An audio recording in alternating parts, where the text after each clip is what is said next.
I want to talk about something really special that happened over the trip. It happened on Tuesday, so the second work day. And in the morning we were hanging out in the church, waiting for stuff to like get in line because, you know, we're on Haitian time, so things take a little bit longer. So we were sitting there, and that week happened to be exam week for the kids, so we knew like exactly how they felt. But there was a class of older kids with a chalkboard who were clearly going over some chemistry. And I didn't even notice at first. Some people were like, oh, like, come over, like, do you know what this means? I'm like, of course I know exactly what this means. I learned the exact same thing when I was in high school. So I was just watching them, and a couple of them, like, kind of noticed that I was, like, in their business a little bit.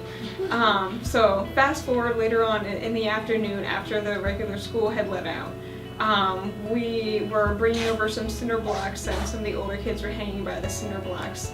And recognized me, and one of them, his name was Kazu, asked me if I knew chemistry, and I said, yeah, I know chemistry, I love chemistry. And so when they heard that, they got excited and started pulling out their worksheets and stuff, and they asked me to write something chemistry, and so I wrote my favorite chemical formula. And so they're like, oh wow, they even knew exactly what it meant too, and everything. And so we started like, you know, just some of them started asking me questions about what they were working on, and I said, oh well, I don't know what this one means, like you should double check that and stuff like that, just a back and forth. And yeah, they were all just like so into it, and it was just so special that something. Chemistry, of all the things in the world, chemistry is what allowed me to make a connection with these kids. And at first, that's all I thought it was. It was just a connection, a way to relate.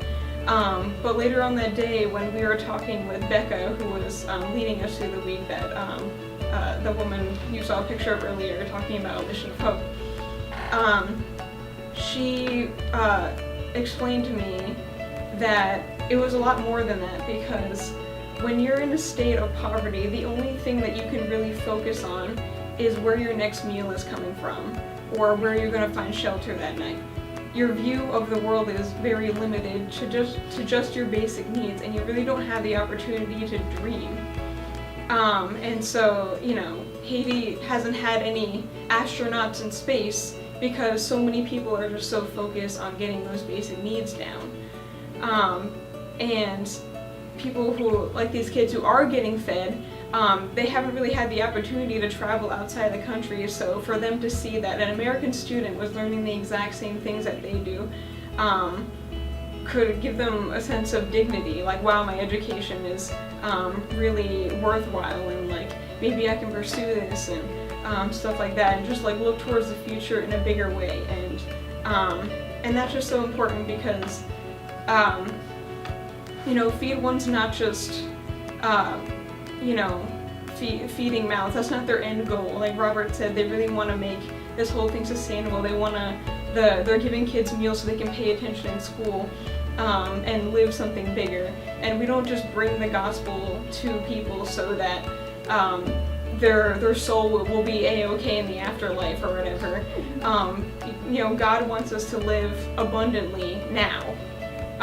And spread his kingdom now. It's like it's not just a future thing, it's not just an afterlife thing. It's, you know, we can have a personal relationship with the God of the universe now, and have better relationships with our fellow humans, and we can live the life that we were really made to live.